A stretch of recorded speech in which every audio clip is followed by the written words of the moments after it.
it's Ashley Bookish From, and I am back with another video. Today I'm here to do my April wrap-up.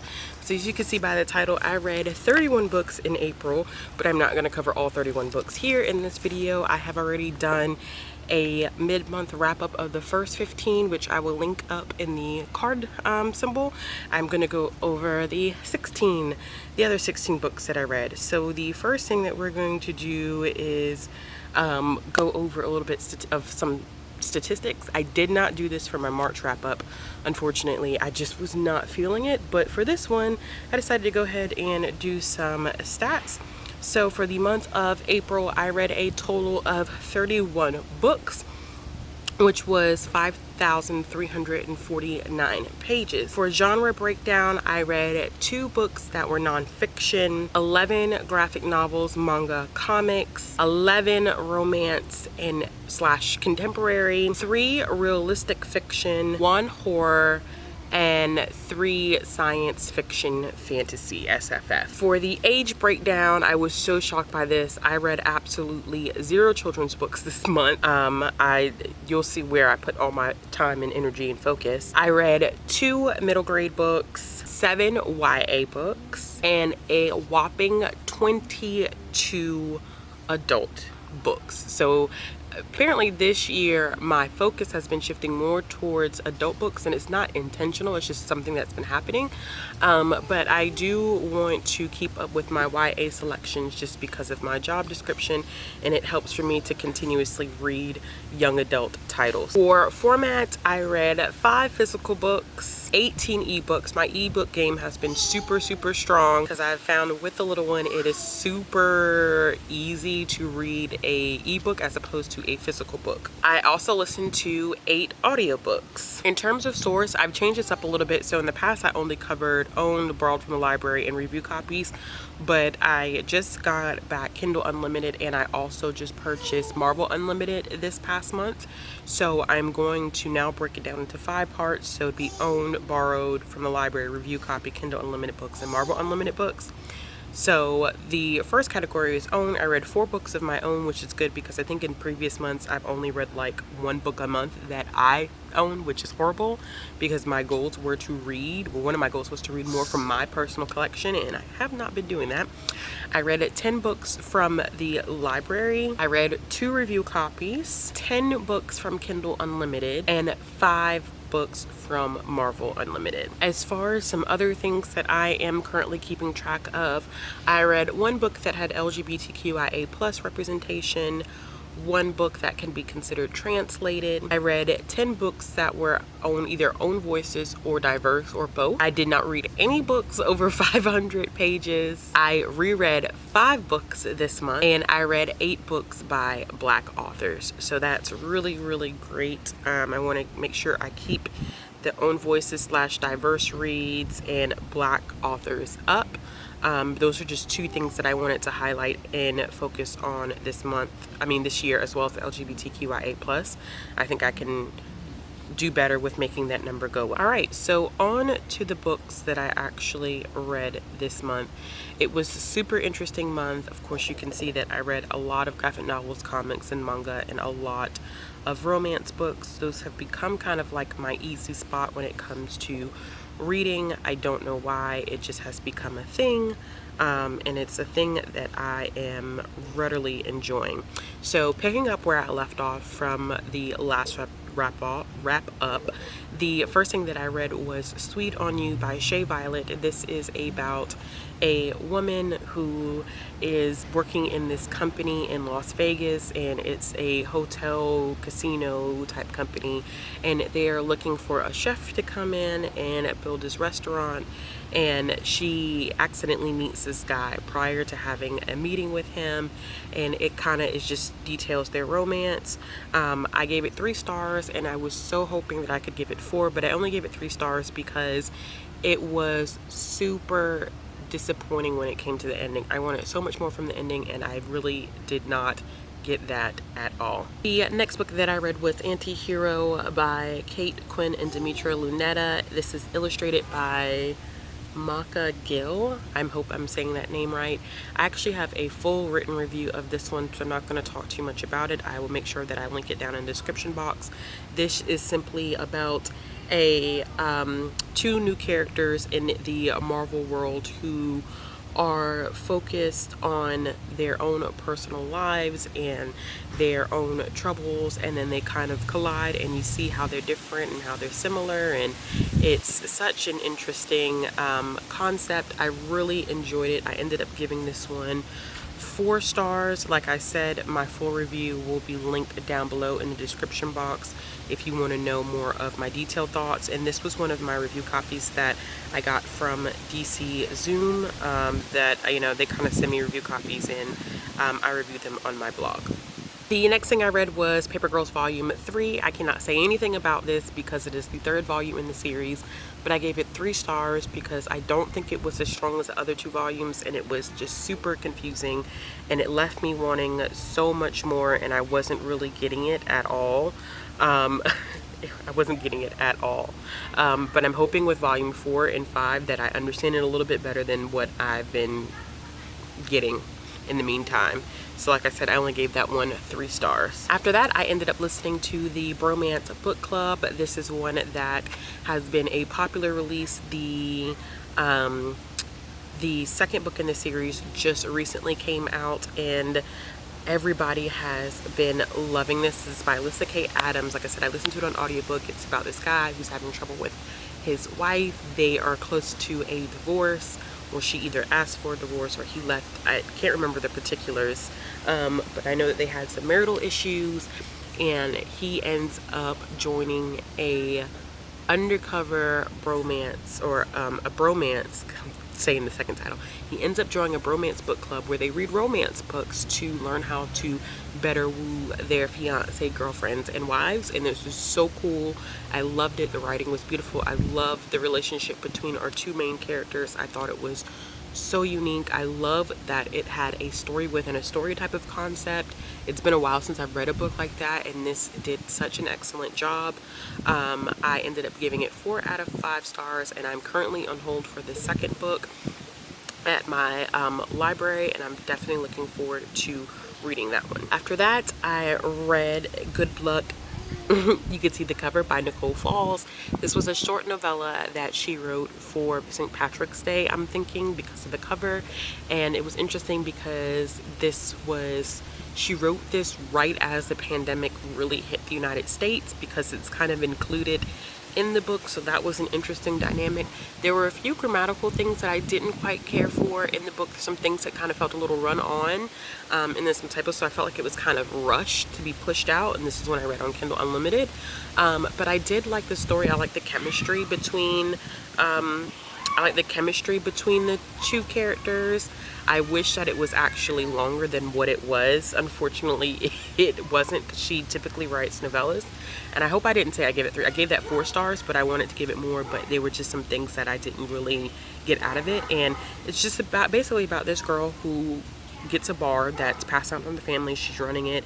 It's about her and a guy that she has known pretty much all her life, and they go from not really knowing that they know that they have feelings for each other individually, but they never express them to each other, and it's kind of what happens after that. The next one that I read was part of a series by Frankie Love, and it is Guac, You Guac My World. This is part of the Way to a Man's Heart. I read a lot of these this month, and I don't really want to say much about any of them. They can be read sort of kind of independently, but it's nice to read them in order because you get to see characters from the previous books kind of make appearances in these books. And honestly, once you explain one, you pretty much have explained all of them. They pretty much are all instant love. They're about these guys who end up meeting these girls in restaurants or some type of food relationship. This one, they met at a taco night, but they pretty much all are the same. So I don't really feel the need to explain them because, like I said, once you've read one, you kind of get the gist of them, and they pretty much all have the same premise, except the food places change and the dynamic between the romances do change. After reading that, I listened to Just Mercy by Brian Stevenson. This book was phenomenal. It is about his experience, Brian Stevenson's experience working as a lawyer for those who have been wrongly convicted of crimes. It mainly focuses on one instance with this guy named Walter, who was accused of killing a white woman in the 80s, and there's no possible way that he could have done it. There was so much evidence that said that he didn't do it. There were testimonies that were pushed and forced by the police where people were like, I didn't want to say that, I want to recant that statement, it's not true. People were accusing him of crime and saying that they were with him, and Walter had never met them in his entire life. And he does different things. There's different things that he explores in this book, like incarceration of women, incarceration of children, and how those who are people of color and of a lower socioeconomic status always face greater issues than their white and wealthy counterparts, which is super interesting. But I gave it 5 out of 5 stars. I do plan on doing a full review on that one, so you should see that go up on my channel soon. After that, I read another one in the Way to a Man's Heart series, and this was Don't Go Baking My Heart by Frankie Love. I did not really care for this one. I only ended up giving it 2 stars, and that's just because of the fact that I felt as though there could have been a better relationship between the male lead and the female lead. It was just very awkward, and then some of the love scenes were super awkward as well. Just some of the language used was just not my cup of tea. I just thought it was just awkward. It felt very forced. So I only ended up giving that one 2 stars. After that, I read another Nicole Falls novella, and this is A Dirty Valentine. She wrote this in February for Valentine's Day. Super short, only like 39 pages, and it was about a girl who has been single for a while. She decides to go out for Valentine's Day to do this dating thing, and kind of like this speed dating thing, and it doesn't work out, and you kind of see what happens after that. I love the chemistry between her and the male lead that she ends up finding in an interesting way. I wish that this was a full-length book. I wish Nicole Falls actually wrote full-length novels, but she doesn't. She is very comfortable. She has said plenty of times that she feels more comfortable writing novellas as opposed to full-length novels, but I wish she would just try at it, because I think that she could do a phenomenal job. Just a phenomenal job. For that, I ended up reading The Fantastic Four by Stan Lee, and this, I can't say anything because this is issue number 2. Was not my favorite. Fantastic Four, I think, are just not my favorite group of superheroes. They just are not cutting it for me. I think there were some group things that were happening, some group dynamics that were happening that Stan Lee didn't really address, especially with the Thing. Like, you can tell that he's super affected by what happened, and I mean, everybody else seemingly looks normal, whereas the Thing like looks different from everybody else, and that's really starting to take a toll on him. You can see that in this issue, and it's never really fully addressed, and I wish that it was, and it's not. So I only ended up giving that one 3 stars. After that, I listened to How Not to Get Shot and Other Advice from White People by D.L. Hughley. I listened to this on audio. My mom actually listened to this partly with me. I ended up giving this one a 4 out of 5 stars. It was so funny, but it was so funny in the sense that, like, you listen to stuff that as a black person you deal with on a day-to-day basis in your lifetime. He goes through this one section of the book where he's asking, like, how many of you have ever been called the N-word? How many of you have ever said, oh, you're one of the good ones, or people make assumptions, or how many people have asked to touch your hair? And it's funny, but it's funny in the way, like, you laugh to keep yourself from crying, because that's the only way that you can continue to function.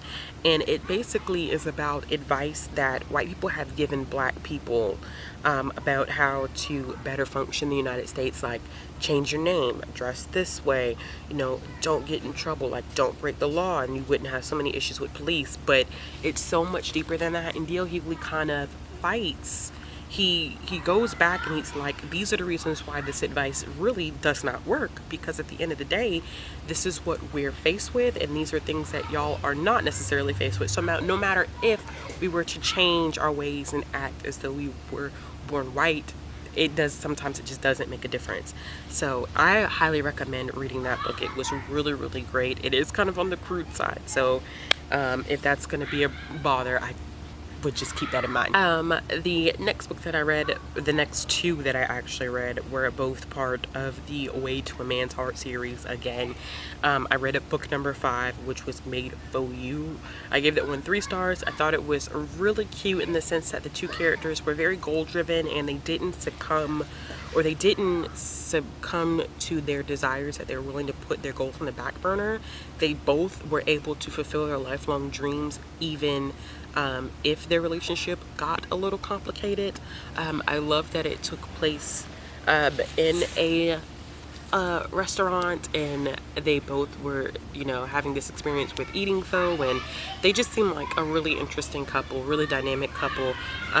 There were some things that I still didn't like. I'm getting kind of tired of the innocence thing, like, oh, I'm so innocent, well, she's so innocent, blah blah blah blah blah. Gets kind of old, and all these books are like that. The female lead is always innocent, she's always a virgin. And it's like, I understand that happens, but I wish she would have changed it up a little bit, and I'm pretty sure the rest of the series is going to be like this. But I did end up giving that one 3 stars. And then I read the 6th one, which is Your Waffle, Eacute, which was my favorite of the entire series. I ended up giving this one 4 stars. It is so interesting that I gave this 4 stars because this actually is a focus on the youngest couple of all the books prior to. So all the 5 books before, all the couples were in their 20s or older. And in this one, both the couple was just graduating high school. And I was like, oh gosh, this is going to be like a whirlwind of a disaster, because it's just going to be awkward. But it really wasn't. It was so well written, and I felt like their epilogue was the most developed out of anybody's epilogue in this entire series. I felt like she did such a brilliant job with writing about how they face issues, and they had their ups and downs, but they still remain together. And I don't think we got that exposure with any other group, that, you know, that it wasn't just happily ever after. Like, there were issues that they faced along the way. We didn't get that with any other group, but we did get it with this couple, and I appreciated that, because I was like, that definitely is more realistic than anything else that we have read so far in the series. So like I said, I gave that one 4 stars, and I'm hoping, because I think there's 9 out right now. I think the 10th one may be it's either the 9th or the 10th one that's coming out this month, but I definitely will be catching up with those. I usually read those in one sitting, so it's not that difficult. The next one I listened to on audio is also definitely going to be one of my favorites of 2020, and it is The Grace Year by Kim Liggett. This has been pitched as a mix between The Handmaid's Tale and Hunger Games, and definitely it is so much about patriarchy. And these girls, essentially, when they turn 16, they're sent, before they turn 16, they are part of this veiling ceremony where they're bid on, essentially, and they're giving a veil for this man that wants to marry them. And then once whether they get a veil or not, once they all turn 16, they're sent on their grace year. And during their grace year, they have no idea what happens. They just know that the men have said that they're magical and they're gifted, and because they're magical and they're gifted, they have to go to this place for a year and expel all of their magic so they come back pure. But the thing about it is that some girls never make it back because they get poached. And it is so sick. It is so twisted. I definitely would say trigger warning for violence against women. Huge time. It was so good. I think that the romance that was kind of thrown into the middle of the book was unnecessary, and I do like romance. I have grown so much on romance, but I do feel like it could have been eliminated because it did not flow with the rest of the book. The rest of the book was very action-packed. It was very twisted. It was very dark. In that romance, I see what it did at the end of the novel. It was a plot driver, but I wonder if she could have written the same plot without including that aspect. But this was definitely one of my favorites for the month. 4.5 stars. I loved it, loved it, loved it, loved it, loved it. The next one that I read was The Titan's Curse by Rick Riordan. This is the third book in the Percy Jackson and the Olympian series.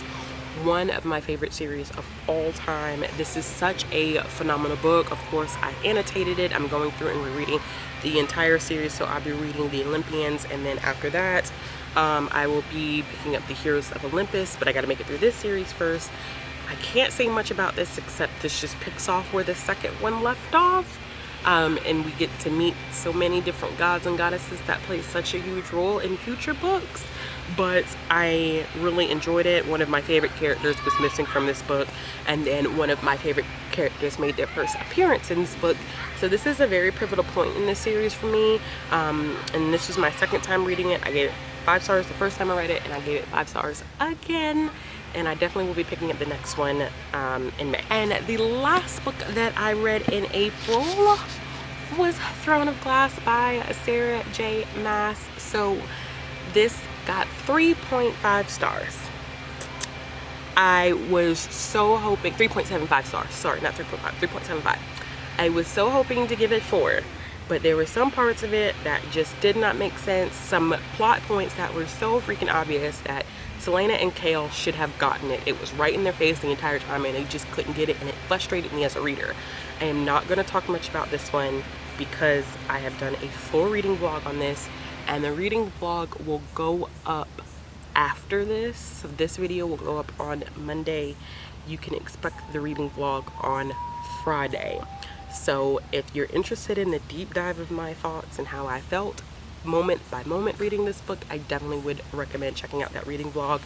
If you're interested in seeing what I thought of Assassin's Blade, I will link that reading vlog up in the card symbol so you can check that out, because I did a full reading vlog for that one. And I will say that with the ending of this book, it's really driving me to hurry up and pick up Crown of Midnight, because I am super anxious to see how this series is going to end. Alright y'all, so that is it for my April wrap up. I hope you guys have enjoyed. 31 books is a lot. I don't know if I will keep up that same energy in May. I've already finished 2 books in May, but they've both been like shorter novella type books. One was over 100 pages and the other one was not, so we'll see. I am currently in the middle of quite a few things, but I will be doing all those updates in my weekly reading vlog, so be sure to check those out. Those always go up on Wednesdays if you're curious about what I've been reading week by week. As always, if you like this video, give it a thumbs up. If you want to see more content from me, click the subscribe button. As always, I hope you guys have a wonderful day, and I'll be back with another video soon. Bye.